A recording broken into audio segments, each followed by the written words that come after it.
Jangan lupa like, komen, dan subscribe channel YouTube TVRI Bengkulu dan nyalakan lonceng notifikasinya.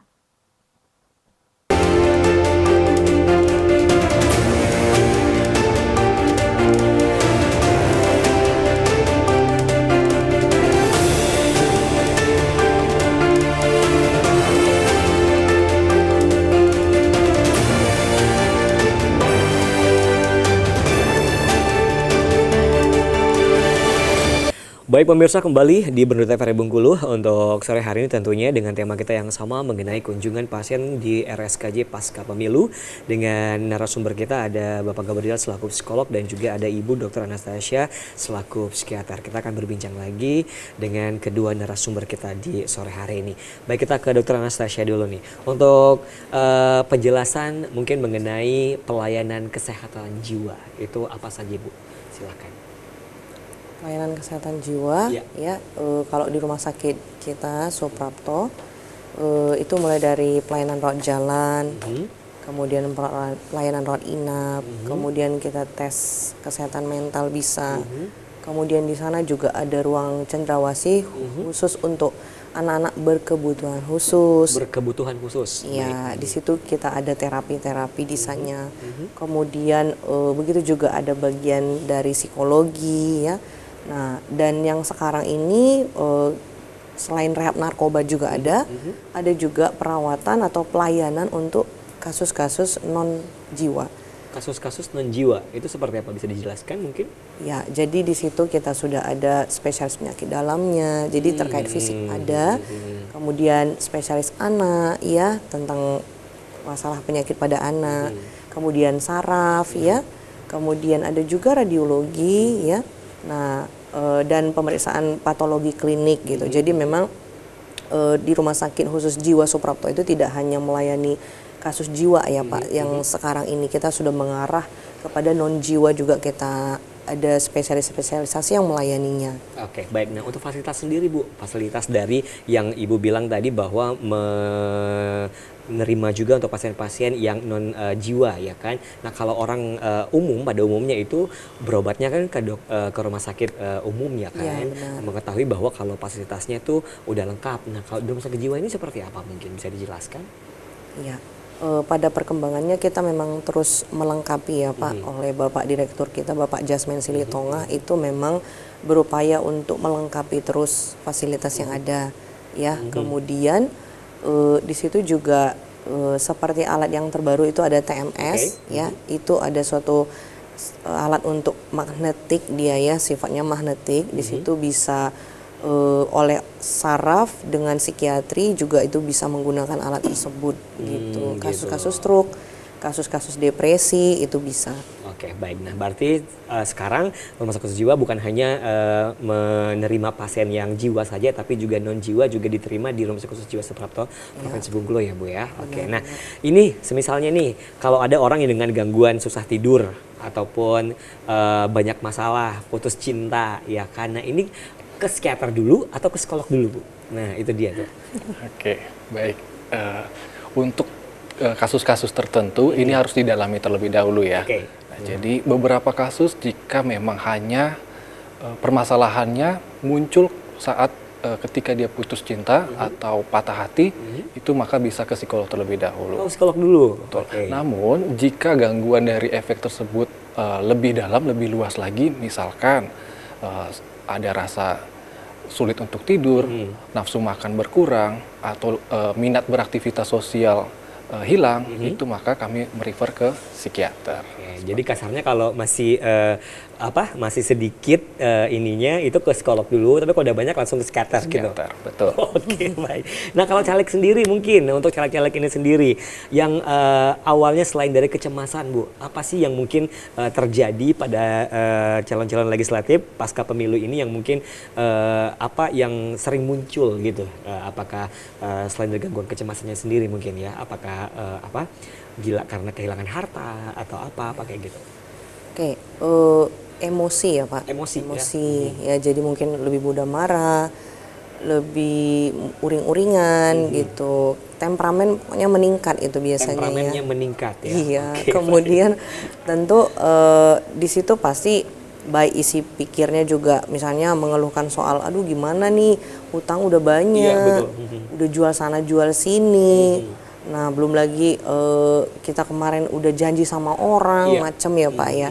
Nah jadi itu bisa-bisa saja semua muncul gitu. Jadi emosi ya itulah jiwa ya, emosi seseorang, kekecewaan atau kekesalan oleh karena kekalahan tadi. Oke, nah semisalnya ada caleg yang seperti itu Ibu, tapi beliau malu untuk datang ke rumah sakit jiwa, itu seperti apa kita menyikapinya? Ya, di sini ada kesempatan kita untuk menyampaikan kepada masyarakat Bengkulu ya. Nah, jangan sungkan, jangan malu gitu loh untuk datang ke kita bagian ahli jiwa gitu maupun psikolog gitu ya. Karena artinya bisa saja lingkungan kan tidak mengerti Pak. Mungkin istri juga sudah hilang akal untuk menghadapi suami atau sebaliknya, atau anak-anak juga tidak cukup pengetahuan untuk menolong ayahnya atau siapapun keluarganya gitu. Ya, ketika kita ada gejala-gejala ringan, misalnya emosi, cemas, takut, sedih, kemudian tidak mau lagi bersosialisasi, mengurung diri di kamar, di rumah, tidak mau lagi keluar untuk bekerja karena mungkin malu dan lain sebagainya ya Pak. Belum lagi susah tidur tadi ya. Nah, tidak apa untuk datang konsultasi untuk kita ahli kejiwaan baik psikiater maupun psikolog gitu. Baik, nah ini mungkin ada juga hal-hal yang di masyarakat yang masih berkembang tentunya mungkin bisa dijelaskan juga dari sisi psikiater, dari sisi psikolog juga mungkin. Nah kalau kita orang awam itu datang ke rumah sakit jiwa itu berarti kita orang gila gitu Bu katanya. Iya. Nah itu bisa nggak sih kita menjelaskan ke masyarakat di luar sana mungkin oh enggak dong gitu loh. Kalau kita ke rumah sakit jiwa itu bukan karena kita gila tapi kita mau berobat ada sesuatu hal yang mungkin terganggu pikiran dan sebagainya. Itu mungkin dari kacamata psikolog dulu silakan. Baik. Dengan ini kan stigma ya Mas ya. Jadi stigma rumah sakit jiwa ini maka dianggap ketika berobat maka dianggap dia gangguan jiwa. Nah, ini salah ya sebenarnya ya. Jadi rumah sakit khusus jiwa itu bukan hanya jiwa saja tadi ya. Seperti yang disampaikan oleh psikiater, tadi banyak layanan-layanan kami yang disediakan baik itu jiwa dan non jiwa. Nah, jadi untuk menyikapi hal ini tentu kami melakukan edukasi seperti sosialisasi ya. Nah, jadi sosialisasi yang dilakukan itu bahwa untuk menjelaskan rumah sakit jiwa ini itu bukan khusus orang yang bermasalah kejiwaannya, seperti itu. Mungkin boleh ditambahi dari Ibu. Iya.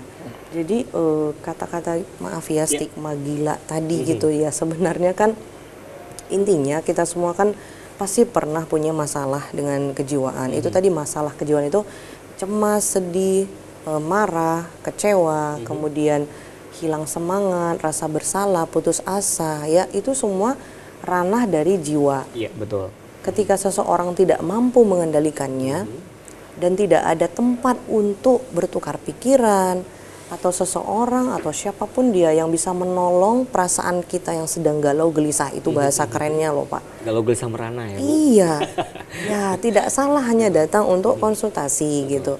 Kita memang tempat untuk mencurahkan seperti itu Pak. Gitu. Jadi ketika tidak ada orang di sekitar kita yang bisa menolong kita, padahal perasaan-perasaan tersebut itu harus disalurkan Pak, gitu. Jadi ketika dia juga orang tersebut tidak tahu cara menyalurkan perasaan negatif tadi, emosi negatif tadi, maka tidak salah untuk datang ke rumah sakit jiwa.